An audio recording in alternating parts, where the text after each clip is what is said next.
So first of all, I'm going to set my colors to have a stroke, and I'm going to change the color from black so I can actually see what I'm doing. And now to trace, I think it's easiest to use the pen tool. So the pen tool has a little bit of a learning curve if you've never used it, but I'd highly recommend practicing this because it can be such a powerful tool. So go into your pen tool up here or hit P on the keyboard, and then to create a line with the pen tool, you're going to click to make a point, and then keeping your mouse held down, you're going to drag out to see these handles. Now these handles are going to be tangential to the line that you're drawing. So that'll make more sense when you just go in and try it. So I'm going to click, hold, drag out the handles, then let go, and then repeat that. So click and drag, and you can see how when I drag these handles, it's adjusting where my curve lands on my page. So when I'm happy with the curve, I can let go and just keep going. And you don't have to make this curve perfect. You don't have to have it exactly aligned to your letters right now because it's really easy to go back in and change things. So I'll just keep clicking, dragging out, and I'm a little bit off there, but it's totally fine. We can go back and fix things. And make sure that you're tracing your letters in the way that you want them to animate on. So I want these letters to animate on as if you're writing them on paper with a pencil. So when I get to this E, I want to make sure that I'm going around here first and then up to this E. So I'm going to have to make this curve like that.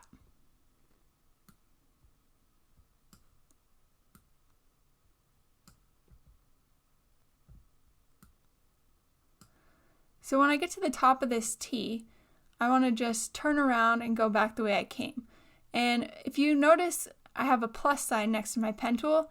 That means that I'm going to be adding a point on my line, and that's not what I want to do. So I need to just go a little bit further away from my line so that I can make a new point.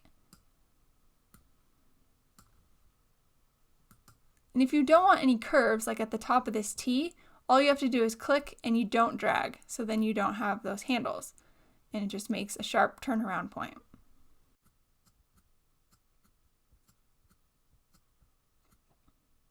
So you can see on this R, I wanted the curve here, but I don't want it to have a curve at the top here.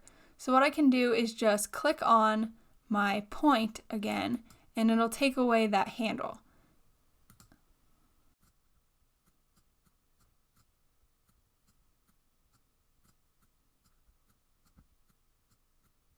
And I'm going to do that same thing again on the G, where I click the point and then go back the way I came, because that's how you would draw on a G.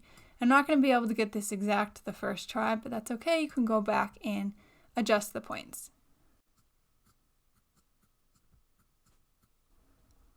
And then to finish off your line, you can just hit return on your keyboard. If your letters look something more like this, you'll also want to trace them, but there's a couple little tips that will help you out. So I'm going to use the pen tool, and then I'm going to go in and just click to make points, and I don't have to click and hold because I don't want these to be curved lines. Now when I get to the bottom of this A, I know that I want this point to line up with this other point on the other side of the A. And it's helpful to know where exactly I should put this point. So one thing you can do, I'm just going to delete this line, is go up to View and Smart Guides, or hit Command U. And then when I make this path,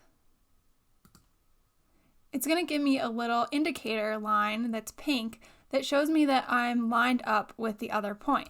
So that can be super helpful. And then I'll just hit Enter to end the line. And then for straight lines, you can just hold Shift. So hold Shift to make a straight line.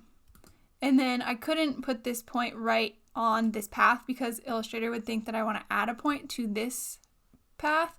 So I just made it a little bit shorter, and then I'll just take the direct selection tool and holding Shift, I'll extend that line, but making sure it's straight by holding Shift. And then you can continue that with all of the rest of your layers. So if you have duplicate letters, you can just copy and paste them. So I'm going to click and drag to select everything in this area. And then I'm going to hold down the Option key while dragging this over, and also hold down Shift so that I keep it in line. And then I'll just release, and I have a duplicated A, and I didn't have to redraw it. Now if you want to add to an existing line, if you just hover over a point with your pen tool, you'll see a little slash line, and that means that you're going to add to an existing point.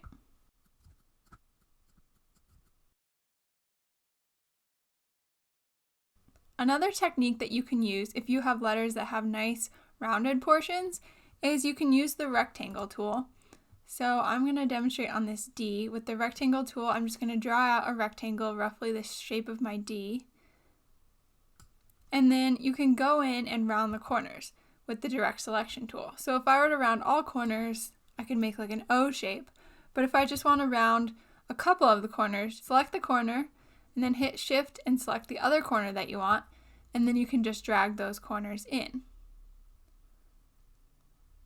And then that's about the shape of my D, but I can always go in and adjust these handles.